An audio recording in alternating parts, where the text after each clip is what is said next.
Assalamualaikum, ketemu kembali di kelas pembelajaran kimia.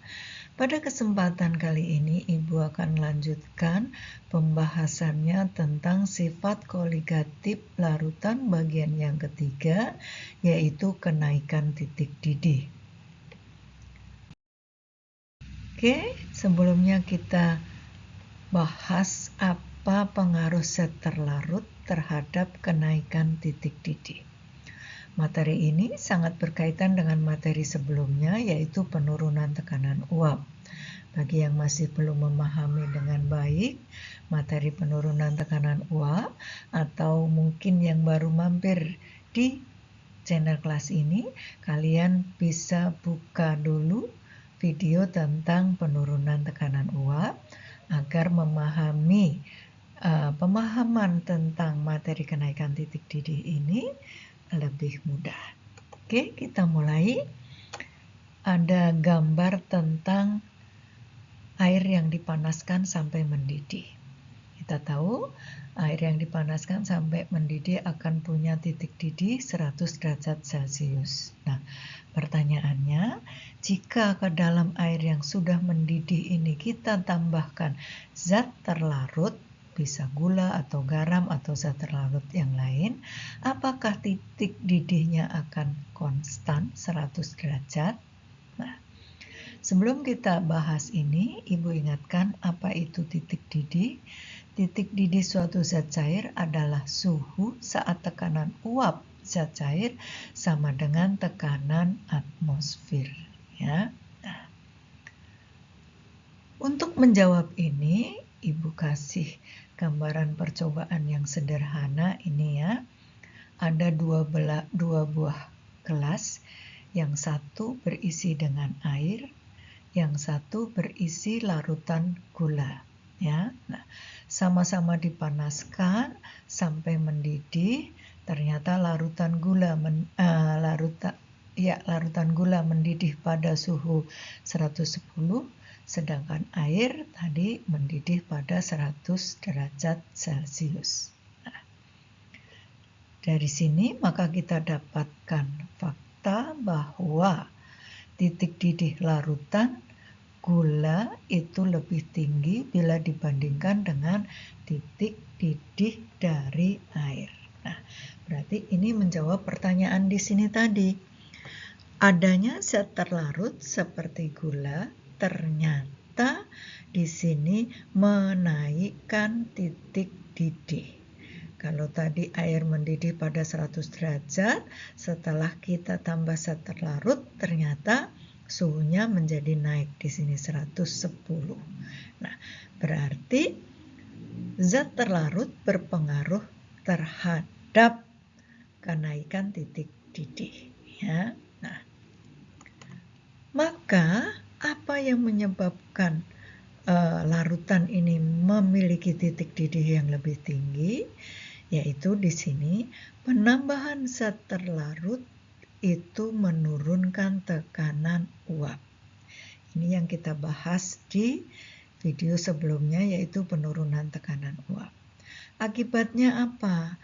Akibatnya gula akan membutuhkan energi panas atau kalor yang lebih besar untuk mencapai uap jenuh yang sama dengan tekanan atmosfer tadi, untuk mencapai kondisi mendidih. Ya. Nah, sehingga ini mengakibatkan titik didih larutan gula menjadi lebih tinggi bila dibandingkan dengan titik didih air. Nah, jadi jelas ya bahwa zat terlarut berpengaruh di sini ya. Oke, sehingga kita bisa tarik kesimpulan bahwa titik didih larutan itu harganya lebih besar atau lebih tinggi dibandingkan titik didih pelarut. Oleh sebab itu, maka di sini sifat koligatifnya judulnya kenaikan titik didih larutan. Karena larutannya mendidih lebih tinggi daripada pelarut sehingga mengalami kenaikan. Jelas ya? Oke, sekarang kita lanjut untuk gambar percobaan yang berikutnya, yaitu percobaan tentang larutan gula dan larutan garam yang sama-sama dipanaskan sampai mendidih. Ini untuk mewakili satu larutan non-elektrolit yaitu gula dan satunya lagi larutan elektrolit yaitu garam dapur. Ingin mengetahui pengaruh zat terlarutnya, ya. Dilakukan sama di sini, massa zat terlarutnya sama yaitu 5 gram gula dan 5 gram NaCl. Pelarut airnya juga sama yaitu 48 gram. Nah, ternyata setelah dipanaskan sampai mendidih, larutan gula mendidih pada suhu 100,3 derajat, sedangkan larutan garam dapur mendidih pada suhu yang lebih tinggi yaitu 101,85 derajat Celcius. Nah, jadi fakta dari percobaan ini, larutan NaCl yang mewakili larutan elektrolit mempunyai titik didih yang lebih tinggi dibandingkan larutan gula yang bersifat non-elektrolit. Apa penyebabnya? Larutan elektrolit itu merupakan larutan yang mempunyai jumlah partikel lebih banyak dikarenakan terdisosiasi menjadi ion-ion. Ya, hal ini menyebabkan nanti sifat koligatifnya juga menjadi lebih besar. Nah, kok bisa begitu, Bu? Oke, kita perhatikan. Di sini Ibu kasih gambaran reaksi ionisasinya agar kalian menjadi lebih jelas, ya. Untuk konsentrasi yang sama, ya, jadi kalau kita membandingkan nih untuk konsentrasi yang sama, larutan elektrolit misalkan garam dapur NaCl sebanyak 1 mol itu akan mengalami ionisasi menghasilkan 1 ion Na+ dan 1 ion Cl-. Nah, ketika sudah mengalami ionisasi atau sudah berubah menjadi ion, maka jumlah ion Na+ ini ada sejumlah 1 mol partikel.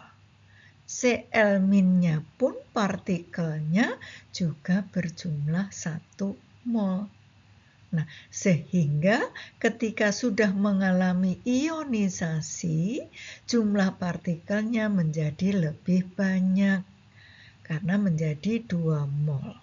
Nah, ini yang menyebabkan sifat koligatifnya menjadi lebih besar dan itu yang menyebabkan di sini berdampak pada kenaikan titik didih, ya, dari 100 menjadi 101,85 derajat Celcius. Dari 100,3 menjadi 101,85. Nah, sedangkan larutan non-elektrolit, misalnya di sini gula C6H12O6, karena tidak mengalami ionisasi, tidak berubah menjadi ion, maka jumlah partikelnya tidak bertambah. Jadi kalau 1 mol ya tetap 1 mol. Nah, ini yang menyebabkan larutan elektrolit itu punya sifat koligatif yang lebih besar karena adanya faktor ionisasi yang nanti diperhitungkan dalam bentuk faktor Van Hoff. Karena jumlah ion mempengaruhi juga banyaknya jumlah partikel dan juga tentang konsentrasinya. Oke ya.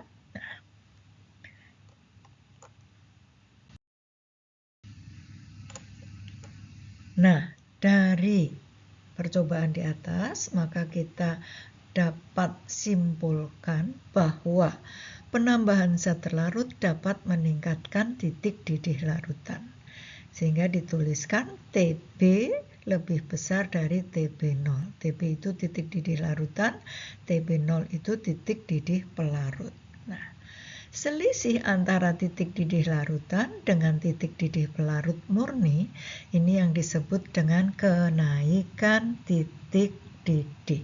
Lambangnya delta TB. Ini yang merupakan sifat koligatif, ya.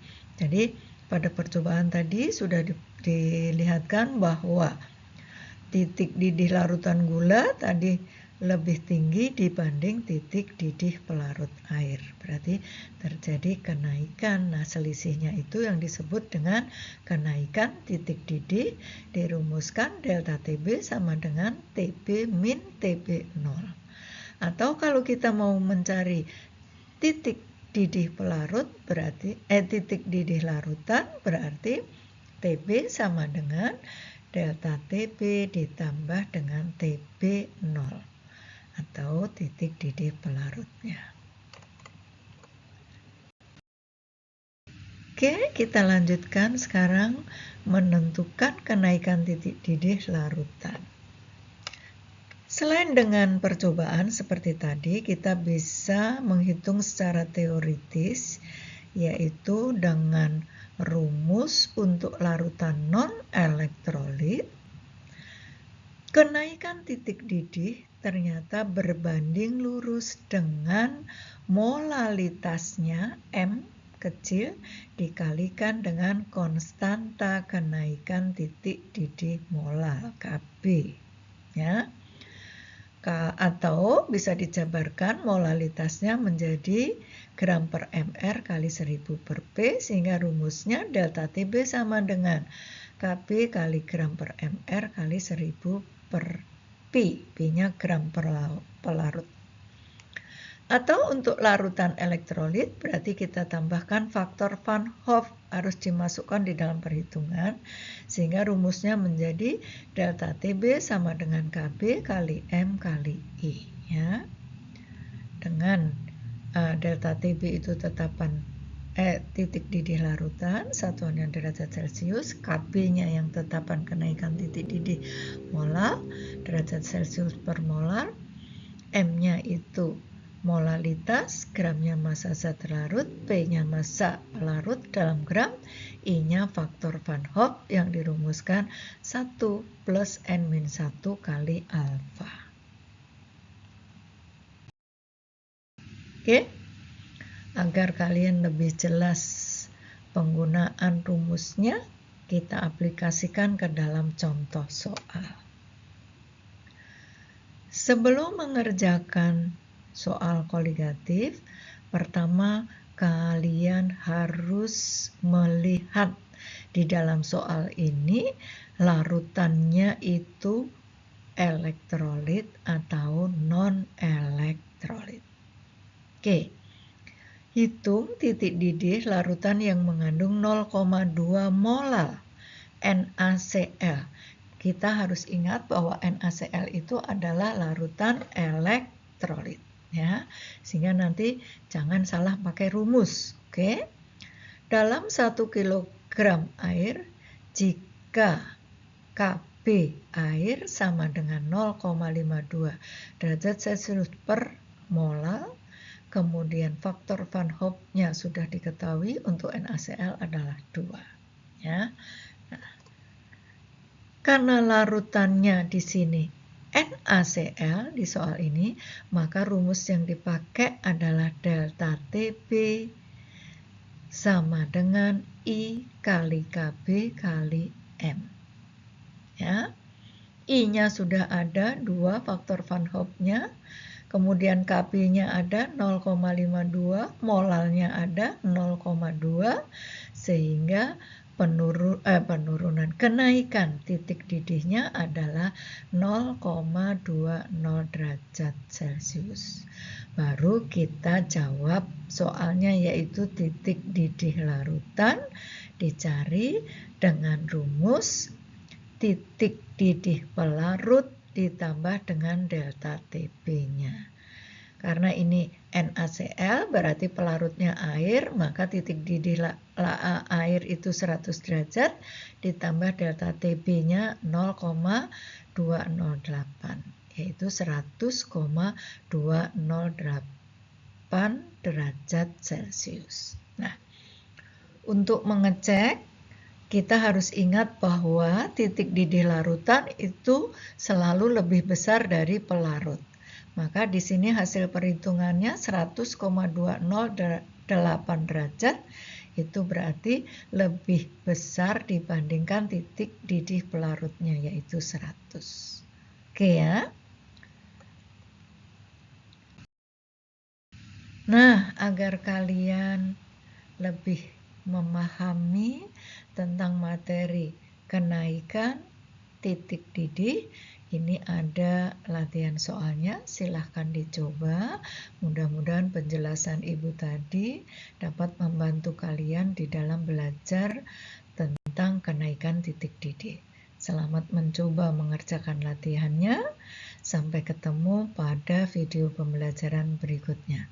Terima kasih. Wassalamualaikum warahmatullahi wabarakatuh.